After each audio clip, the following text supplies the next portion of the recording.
Hey everyone, welcome back to Study Hall. We love diving into these really complex topics, and today is no exception. We're going to be tackling a recent executive order that's aimed at trying to curb the synthetic opioid crisis. Yeah. And it all centers around China. Yeah, it's a fascinating approach, really. The U.S. is trying to use economic pressure as a lever to influence China's actions when it comes to fentanyl. But as with any bold move like this, there are potential ramifications that go way beyond just the immediate goal. This executive order is a direct response to the staggering number of lives that we've lost to synthetic opioids. The document itself highlights the devastating statistic of 200 American deaths per day, primarily among young adults. But before we get into the potential impact, I think it's important to understand exactly what these synthetic opioids are and where they come from. Absolutely. Yeah, many people have heard of fentanyl, but the executive order actually focuses on something called fentanyl precursors. And these are the chemical building blocks that are essential for actually manufacturing fentanyl. And they are often produced in China and then shipped elsewhere. So the executive order is trying to cut off the supply chain at the source before the fentanyl is even made.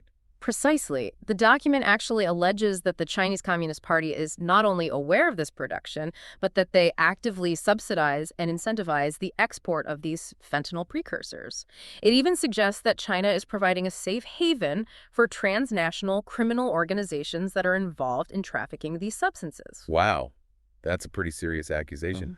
It paints a picture of this complex network that's operating with a certain degree of government support. No wonder the U.S. is taking such a strong stance. It is a strong stance. The executive order's core mechanism is to impose a 10% tariff on goods imported from China. The idea is to hit them economically and force them to crack down on the production and export of these precursors. But how effective can tariffs really be in tackling an issue as complex as this? And won't American consumers and businesses feel the pinch of these tariffs as well? Yeah, that's one of the key questions we're going to explore here. Let's start with the potential impact on the U.S. economy. A 10% tariff across the board on Chinese goods could mean higher prices for American consumers on a wide range of products. Think about electronics, clothing, even certain food items. Right. And we can't forget about the risk of retaliation. China could easily respond with imposing their own tariffs on U.S. exports. Exactly. Which could harm American industries, particularly those that are heavily reliant on exporting to China. So it's a delicate balancing act with potential economic consequences on both sides. So the economic fallout could be significant. But what about the diplomatic implications? We already know that relations between the U.S. and China are strained. Yeah, and this executive order definitely has the potential to escalate those tensions. It's a direct challenge to China's actions, and their response is going to be crucial in determining how this whole thing unfolds. We're already seeing some pretty strong rhetoric coming from both sides, Yeah. accusations and counter-accusations flying back and forth. Right. And beyond the immediate economic and diplomatic fallout, there's the question of whether this approach will actually be effective in curbing the opioid crisis. Will targeting the supply chain alone be enough to address such a complex problem? After all, the demand for these drugs still exists here in the U.S. Yeah, exactly. And we also need to consider the adaptability of drug trafficking organizations. They have a long history of finding ways to circumvent restrictions and shift their operations.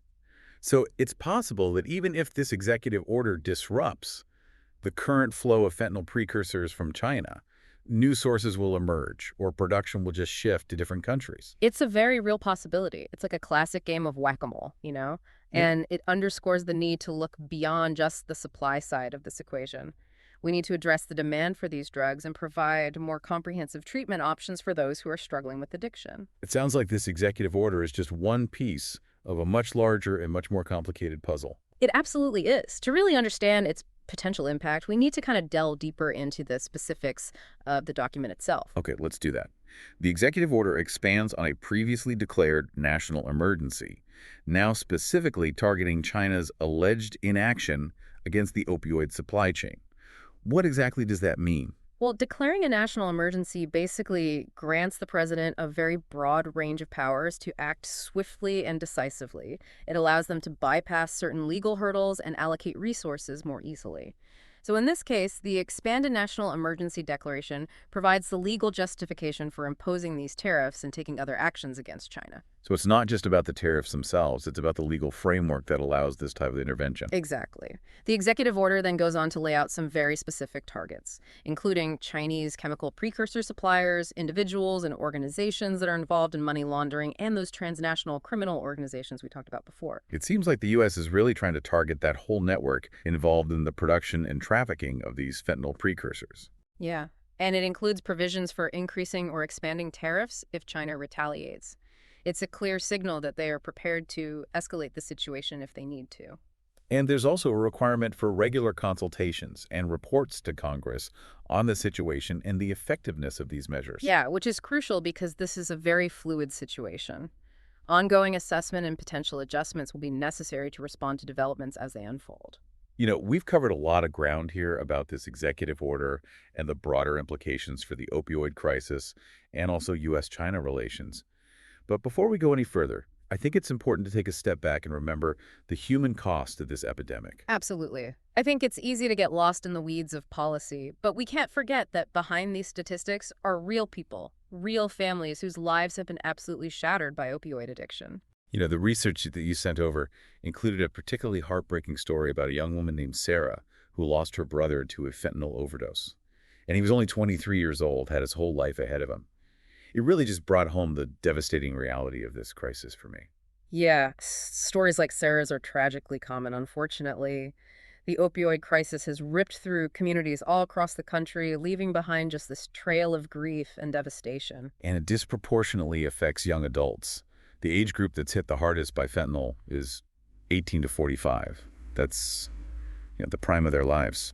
It's a heartbreaking loss of potential, really, and it's why addressing this crisis is so urgent. But, as we've been discussing, the question remains, will this executive order actually help? Let's focus on that for a moment.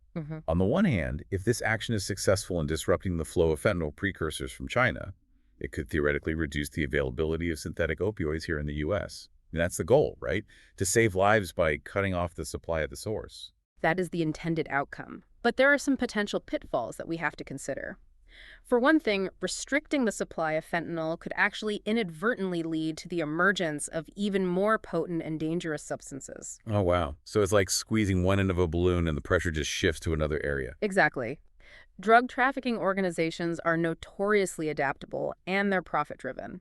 They're constantly evolving their methods, and they're looking for new markets. So if fentanyl becomes harder to obtain or more difficult to produce, they might just switch to something else to producing even deadlier alternatives. We've already seen this happen with the rise of carfentanil, which is 100 times more potent than fentanyl. And some experts believe that this trend towards increasingly potent synthetic opioids is only going to continue. It's a frightening prospect, and it really highlights the limitations of focusing solely on supply-side interventions. Because even if the executive order succeeds in cutting off the supply from China, the underlying factors that are driving addiction are still going to exist. Right. We have to acknowledge that there is a significant demand for these drugs here in the U.S., and it's fueled by a lot of different factors. Things like poverty, despair, chronic pain, and lack of access to affordable treatment options. So people who are struggling with addiction will likely turn to other sources, potentially fueling a black market for these drugs and actually making the situation even more dangerous. It's a complex issue with no easy solutions. And, as we discussed earlier, the executive order really focuses primarily on economic pressure, and it doesn't adequately address the issue of domestic demand or the urgent need for more expanded addiction treatment programs. The research I shared with you included a study that found that only about 10% of people with opioid use disorder actually receive treatment. It's a staggering statistic, and it really highlights the inadequacy of our current system. We need to invest in evidence-based treatment options, make them more accessible and affordable, and really try to reduce the stigma surrounding addiction. And we need to address the social and economic factors that contribute to addiction in the first place. Things like poverty, lack of opportunity, systemic inequities. It's a multi-pronged problem that requires a multi-pronged solution. So it seems like this executive order, while potentially impactful, is really just one piece of a much larger and more complicated puzzle. It is. It raises some important questions about, the role of economic leverage in international relations and the limitations of focusing just on supply-side interventions.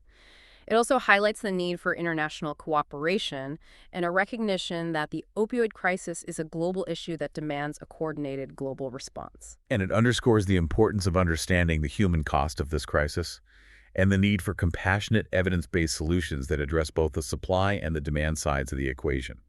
So we've covered a lot of ground today, from the specifics of this executive order to the broader implications for the opioid crisis and U.S.-China relations. But what does all of this mean for our listeners? What are the key takeaways here? I think for me, this deep dive has really underscored the complexity of global issues. There are rarely easy answers or quick fixes. Actions that are taken, even with the best of intentions, can have unintended consequences. And what might seem like a very straightforward solution can quickly become entangled in this web of economic, political, and social Yeah, factors. it's like peeling back the layers of an onion. The more we kind of delve into this issue, the more nuanced and interconnected it becomes.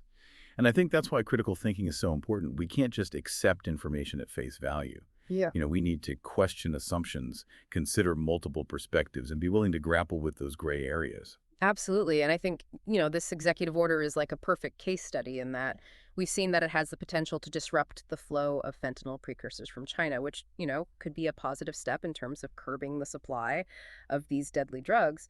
But we've also seen that it carries some significant risk, both in terms of potential economic fallout and the possibility of escalating tensions with China. Right. And even if it does succeed in reducing the supply from China, it doesn't address those underlying issues of demand and addiction here in the U.S. In fact, it could even make those issues worse if it leads to the emergence of, even more potent and dangerous synthetic opioids. And that's why it's so important to approach this issue from a very holistic perspective. We have to consider both the supply and the demand sides of the equation. And we have to invest in, comprehensive solutions that encompass things like prevention treatment and harm reduction strategies. The research that you sent over included some really promising examples of harm reduction programs that have actually been successful in reducing overdoses and helping people access treatment. Things like needle exchange programs, supervised consumption sites, and the wider distribution of naloxone, which is a medication that can actually reverse an opioid overdose. Yeah, those are all really valuable tools to have in our arsenal, but unfortunately they're often met with a lot of resistance because of stigma and misconceptions about addiction. It's true. We still have a long way to go in changing the way we think about and address addiction. It's a complex medical condition that requires a compassionate and evidence-based approach, not judgment and punishment. And it's an issue that really affects all of us, whether directly or indirectly. The Mhm. opioid crisis has devastated communities across the country, and its ripple effects are felt, far and wide. So it's not just a problem for those who are struggling with addiction, it's a problem for all of us. So what can we do as individuals? How can we contribute to meaningful change? Well, I think one of the most important things we can do is educate ourselves about this issue and try to challenge the stigma surrounding addiction. There are so many resources that are available, from reputable news sources to organizations that are dedicated to addiction research and advocacy. Yeah, and don't underestimate the power of conversation. Yeah. Talking about this issue with friends, family, colleagues can really help to raise awareness and start to break down those stereotypes. And we can also support organizations that are working on the front lines of this crisis, whether it's by volunteering our time, donating to their cause, or simply, spreading the word about the work that they do. And we can advocate for policy changes that prioritize prevention, treatment, and harm reduction. So contact your elected officials, let them know that this is an issue that you care about, and urge them to support evidence-based solutions. This executive order is really just one piece of a much larger and ongoing conversation. It's a reminder that these complex problems rarely have simple solutions.